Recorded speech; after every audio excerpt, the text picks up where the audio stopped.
Vous le savez, on se sait, l'IA est partout dans notre vie, ça s'est fait hyper rapidement, ça a débarqué.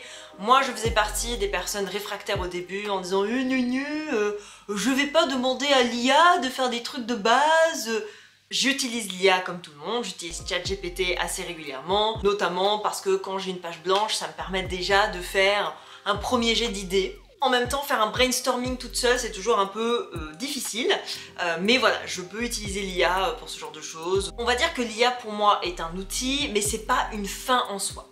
Et c'est en aucun cas un outil créatif. Ce qui malheureusement a tendance à être le cas en ce moment. Vous avez vu passer la trend du starter pack qui m'a vachement interpellée parce que l'IA est de plus en plus utilisée pour faire des illustrations. Ça me dérange un peu parce que si l'IA commence à remplacer les illustrateurs, l'IA pourrait remplacer des gens comme moi, des vidéastes, des musicos, bref.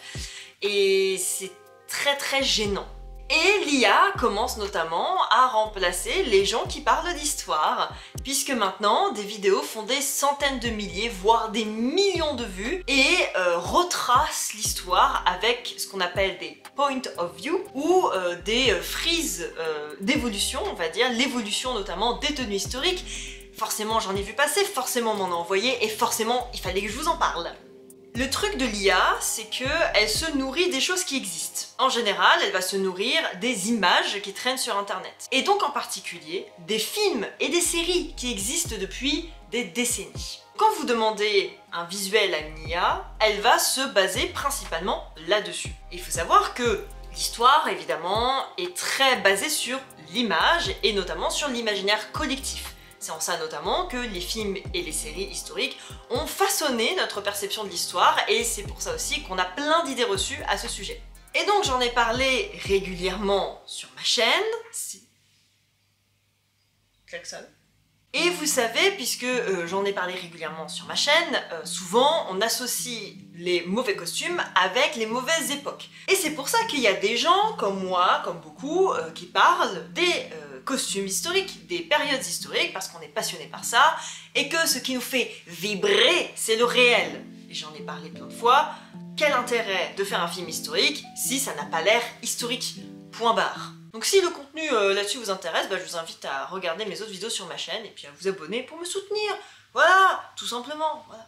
Et le souci, c'est que y a des gens comme moi qui se font chier quand on fait des vidéos à chercher les tableaux, les images correspondantes. Et je peux vous dire que ça prend du temps. Les parties qui me prennent le plus de temps, c'est de chercher les images. C'est un enfer. Je pense notamment à ma chaîne Passé Sanglant, où je fais beaucoup de storytelling, où je fais des récits vraiment historiés, notamment au début de mes vidéos. C'est une angoisse de trouver des images. Et surtout quand je parle de personnages où il y a par exemple très peu de portraits, là faut être un peu inventif et aller chercher des tableaux qui pourraient représenter ce dont je parle. C'est horrible. J'ai utilisé l'IA dans mes vidéos, une fois, dans ma vidéo sur l'affaire Calas. Parce que c'était impossible pour moi de trouver des images qui correspondaient à ce dont je voulais parler. Ça m'est arrivé, mais c'est vraiment quand j'ai passé 1 heure à chercher mon image et j'ai pas trouvé. C'est pour ça que maintenant je fais très attention avant d'écrire mes vidéos pour être sûre que je puisse trouver des illustrations qui correspondent. Et je lâche aussi un peu du lest. Si je trouve pas d'illustration qui correspond parfaitement à ce que je veux, ce n'est pas grave, je trouve quelque chose d'un peu équivalent. Le souci, c'est que maintenant fleurissent sur internet, sur Instagram, sur TikTok et sur YouTube des contenus IA. À la base, ça commençait par des photos IA, des illustrations IA, mais maintenant on part sur des vidéos faites avec l'IA et qui parlent d'histoire. Et là, c'est la catastrophe. Sans parler des illustrations IA qui, moi, comme je vous disais, me dérangent profondément. En plus de ça, souvent des illustrations IA qui représentent des personnages historiques dont on a déjà des tableaux. J'ai même vu des vidéos de personnes qui dénonçaient le fait que des gens génèrent des photos IA de la Seconde Guerre mondiale, par exemple, alors que la photo originale existe. Et donc l'IA va modifier 2-3 trucs, mais la photo originale existe. Ça n'a pas d'âme. Quand tu parles d'histoire, tu cherches à être au plus près de la source, au plus près de la personne dont on parle, et donc du portrait qui lui a été représenté. Je veux pas une version remodélisée 2025 de ChatGPT. Ça n'a pas d'intérêt. Malheureusement, c'est très populaire parce que c'est très facile à faire. L'IA permet de représenter quelque chose que l'histoire n'est pas en capacité de faire. Des visuels facilement trouvables, très agréable à regarder et quelque chose de compréhensible pour notre cerveau parce que linéaire et simple. Si je vous montre l'évolution de Paris, je vais vous montrer plein d'images différentes avec plein d'artistes différents qui les ont faites, des cartes, des gravures, des peintures, alors que l'IA, qu'est-ce qu'elle va faire? Elle va prendre la même image de Paris et elle va faire comme si c'était la même évolution à travers les siècles. C'est pas historiquement véridique, mais visuellement, c'est beaucoup plus beau et beaucoup plus parlant. Et c'est en ça que l'IA est un piège, puisque les gens qui regardent ça sans s'y connaître pourraient se dire « Bah, ce qui m'est montré là, c'est vrai, c'est la vérité véritable ». La plupart du temps, c'est une catastrophe, ce qui est montré par l'IA. Alors forcément, je suis allée un petit peu chercher dans ce que j'avais pu voir dans le passé, qui m'avait déjà un peu alertée. En ce moment notamment, il y a pas mal de réels d'évolution de la mode qui existent, vous connaissez. On m'en a envoyé notamment un sur l'évolution des tenues de mariage qui n'a aucun sens.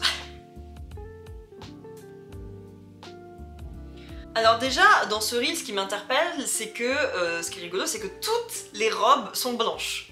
Non, déjà, il y a un problème. Les robes blanches, c'est très récent. La robe de mariée blanche, elle a été popularisée par la reine Victoria, au milieu du 19e siècle. Avant ça, la robe de mariée comme on la connaît dans notre imaginaire collectif, elle n'existait pas vraiment. En fait, les personnes se mariaient avec leur plus belle robe. Donc, bah, ça peut être un peu de toutes les couleurs et de toutes les formes selon les époques. Donc on va dire de l'Antiquité jusqu'au 19e siècle, disons comme ça.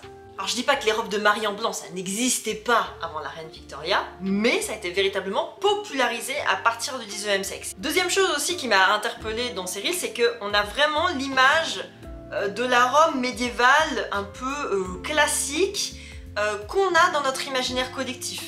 On a cette espèce de ceinture qui n'a aucun sens, on a le voile qui n'existe pas, les cheveux longs, on va pas en parler parce que ça va m'énerver. Et du coup, ce qu'elle porte n'a aucun sens, mais par contre, ça fait très princesse, ça fait très joli et ça fait très esthétique, mais ça n'a rien à voir avec ce qui était porté à l'époque. Les silhouettes ne ressemblaient absolument pas à ça. Elle a d'ailleurs une espèce de diadème, enfin, ça fait vraiment très princesse. Et c'est vraiment le genre de robe que moi je verrais bien dans une production Netflix qui veut faire des trucs jolis, quoi. Vous voyez un peu l'idée. Alors à partir de 1500, on a une robe où on sent qu'il y a une tentative de rappeler la Renaissance, au niveau des manches notamment. On retrouve l'effet légèrement bouffant au niveau des épaules.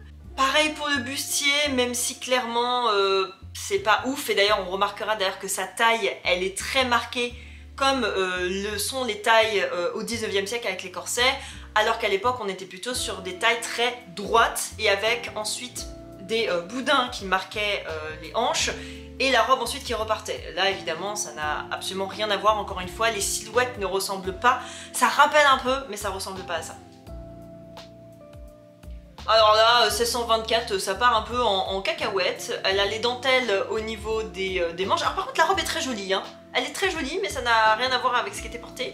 Elle a une espèce de collerette au niveau des cheveux. C'est rigolo d'ailleurs parce qu'elle a les cheveux roux.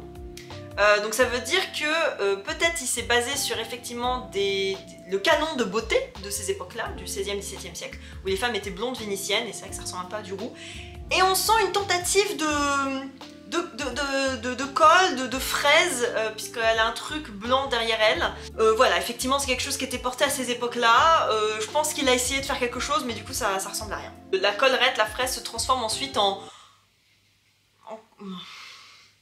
apron autour de sa tête. Et alors là, 18e siècle...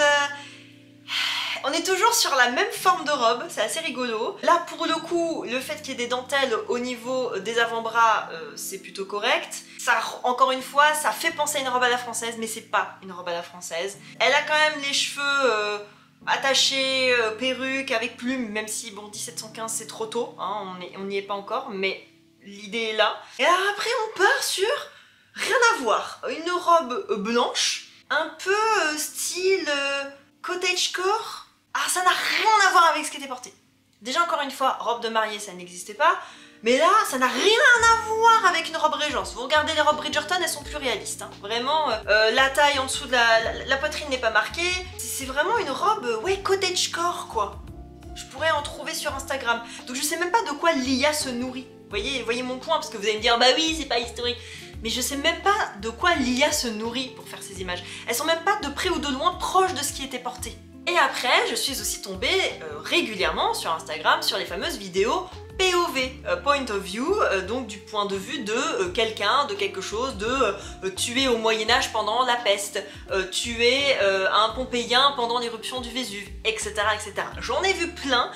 Et c'est vraiment intéressant parce que c'est très storytellé comme contenu, ça n'a rien de vrai, c'est basé sur rien du tout, c'est juste l'IA qui génère quelque chose. Et j'ai pu tomber sur des choses assez rigolotes, et j'en ai vu un, c'est vous êtes un peintre célèbre de la Renaissance italienne, donc 1489. Alors déjà, le mec de la Renaissance, le peintre, il vit dans le luxe le plus absolu. Il a un plafond à caisson. Mais alors, on a l'impression qu'il habite dans le château du roi d'Italie.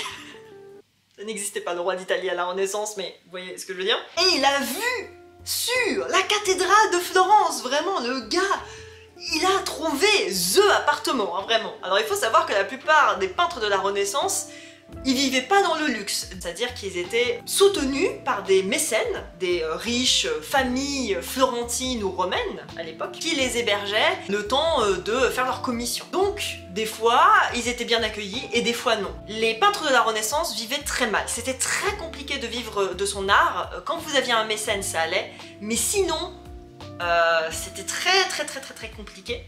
Et la plupart du temps, en fait, ils avaient juste aussi leur atelier avec leurs élèves, donc ils vivaient pas, absolument pas dans le luxe. Vraiment, la plupart des peintres de la Renaissance, même ceux qui sont très connus, Botticelli, Caravage, Léonard de Vinci, ce n'est pas vrai, ils n'ont pas vécu dans le luxe. Ils vivaient correctement, mais ils vivaient pas dans le luxe. Et je dis correctement, quand ils étaient chanceux, quand c'était des bonnes périodes et quand ils étaient soutenus par les bons mécènes. Sinon, c'était la pauvreté. Ah, après, il fait ses petits pigments, ça c'est pas mal, parce qu'effectivement, les peintres de la Renaissance préparaient leur peinture. On pourrait supposer qu'ils le mélangeraient donc à de l'huile, puisque la peinture à l'huile est très populaire à cette époque-là. C'est difficile de savoir à quoi ressemblaient les ateliers de la Renaissance, bien sûr. On sait qu'ils travaillaient souvent avec des corporations de peintres, corporations de sculpteurs. Certains peintres très connus avaient leurs propres ateliers avec leurs élèves. Il y a quelque chose de à peu près correct, on va dire. Ah, alors là, c'est rigolo parce qu'on a un exemple de peinture générée par IA qui est très propre et qui est très moderne, évidemment. C'est voilà, c'est assez rigolo. Ah, mamma mia. Somebody touch my spaghetti! Ils ont pas osé! Évidemment, c'est un peintre de la Renaissance. Mamma mia! Ah, alors après, il se balade dans la rue. Il bosse pas beaucoup, hein, parce qu'il a commencé à peindre à 9h15. À 10h, il est sorti. 1 heure après, il fait sa petite balade. Avec les petits marchés et tout, bon... Il y a de l'idée. Je pense qu'on est très loin de la Florence de 1489, mais... Il y a de l'idée. Je pense que là, pour le coup, l'IA s'inspire de la Florence que l'on voit aujourd'hui. Mais évidemment, c'est pas la Florence de 1489, c'est la Florence de plusieurs siècles. Vous voyez ce que je veux dire?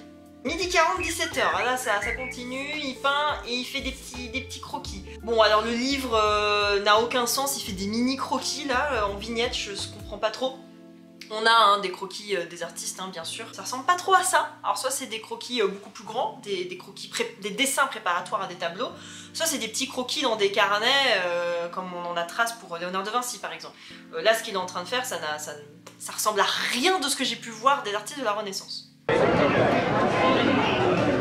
Jésus. Pardon, mais il fait la fête dans la taverne locale de 20h30 à 7h27. Le mec, il passe la nuit dans la taverne. Faut bosser, mon gars, parce que là, il bosse pas beaucoup, hein. Il va pas rameuter beaucoup de pognon, hein. Oula, ah oui, et après, il fait des cochonneries avec une dame. D'accord. Eh ben, c'est bien la vie d'artiste à la Renaissance, hein. Putain, ça bosse pas, ça peint à peine, ça fait la fête et ça baisse des dames. Alors, on en a un autre avec un chevalier de 1252, pareil, qui est dans une espèce de... Alors là, on n'est plus sur de luxe, on est sur une espèce de cabane en bois. Et on remarquera qu'il est déjà en armure dans son lit, avec son épée qui n'a pas de manche. C'est une grande lame avec une garde. Pourquoi pas? Ma foi, s'il veut se niquer la main, c'est son problème. Ah, ça cueille des petits champignons. De 8h30 à 9h15, les chevaliers cueillent des petits champignons.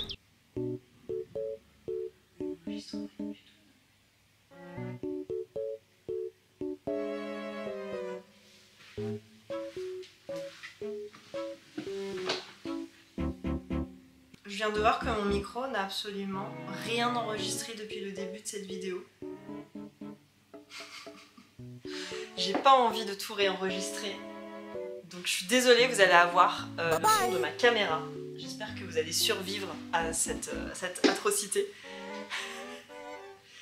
Revenons donc à nos moutons, ou à nos champignons plutôt. J'adore rire. Ah, et après, de 10h à 11h, ils mangent très tôt. Eating with the boys, ils mangent avec les boys, avec les poteaux. Alors les armures, il y a de l'idée. La forme des casques, il y a de l'idée. Je vois beaucoup de côtes de maïs, c'est pas mal. Il y a de l'idée, mais c'est pas trop ça. Ah, c'est la guerre. 11h22, c'est fini la Boostify, on arrête de manger les champignons, c'est la guerre. C'est vraiment l'ennemi approche soudainement. Il faut aller les combattre. Il faut savoir que s'il y a un ennemi qui débarque, tu vis pas dans une cabane. Hein. En général, les chevaliers, on va dire, les soldats, hein, parce qu'on est plutôt sur des soldats chevaliers, on sait pas trop, hein, c'est toujours un peu flou cette affaire. Ça veut dire quoi? C'est qu'on est en temps de guerre, donc ils seraient plutôt à surveiller dans les chemins de ronde des châteaux, pas dans une cabane au milieu des bois. C'est un petit peu risqué, messieurs, hein, de se laisser approcher comme ça par l'ennemi dans une cabane en plein milieu des bois. Les bugs de l'IA, c'est absolument savoureux. Il y a un mec, il a pas de cheval. Il a mieux que ça. Il a des jambes de cheval. Ha! Tu l'avais pas vu venir celle-là. Oula! Ah oui, il y a des super pouvoirs maintenant. Ah oui, il y a des... On est dans Skyrim maintenant. Il y a des pouvoirs magiques. Ah oui, c'est pas mal. Bon, on va arrêter le massacre. Vous aurez compris mon propos. Bon voilà, c'est rigolo à regarder comme ça, mais je trouve ça quand même très flemmard et très triste de faire ce genre de vidéo avec l'IA, alors qu'il y a plein de gens, dont moi, qui essayons de raconter l'histoire, qui essayons de se sourcer, de trouver des sources à ces sujets-là, de trouver des iconographies qui appartiennent à ces époques-là. Parce que quand on raconte l'histoire, on a envie de raconter l'histoire, on n'a pas envie de donner une illusion de l'histoire avec des images plus esthétiques mais qui n'ont rien à voir avec la réalité, qui n'ont aucun sens. Et là on va se dire qu'on voit les défauts de l'IA, mais vous avez vu comment l'IA a évolué en même pas un an. J'ai peur que ces contenus continuent et trompent les gens, parce que les gens pourraient croire que ce qu'on est en train de leur raconter c'est vrai, c'est véridique, c'est sourcé, alors que c'est faux. C'est l'IA qui juste se nourrit d'images populaires, de séries et de films. Et finalement, je critique beaucoup les séries et les films. Elles ont au moins l'opportunité, la décence de proposer une vision artistique sur les époques dont on parle. Là, ça n'a rien à voir avec ça. C'est juste pour faire du clic, c'est juste parce que ça donne l'illusion et c'est très flemmard. Voilà, donc j'ai vraiment du mal avec la perception de l'histoire par l'IA. Je vous invite à être très vigilant face à ces contenus. L'IA n'est pas une fin en soi, l'IA est un outil. Ça ne devrait pas être un moyen de transmettre l'histoire. Il y a plein de gens sur internet qui le font déjà très bien. C'est tout ce que j'ai à vous dire, voilà, pour cette vidéo. J'espère que ça vous aura plu. C'était une petite vidéo un peu chill sur l'IA. En ce moment je suis très concentrée sur la vidéo des 10 ans, donc je vous avoue que j'ai pas beaucoup le temps de faire des vidéos sur des sujets un peu plus problématisés. Voilà, merci à vous pour me suivre, merci à vous pour vos abonnements, vos likes, vos commentaires, etc. pour votre soutien, et je vous retrouve à très bientôt pour de nouvelles vidéos. Ciao!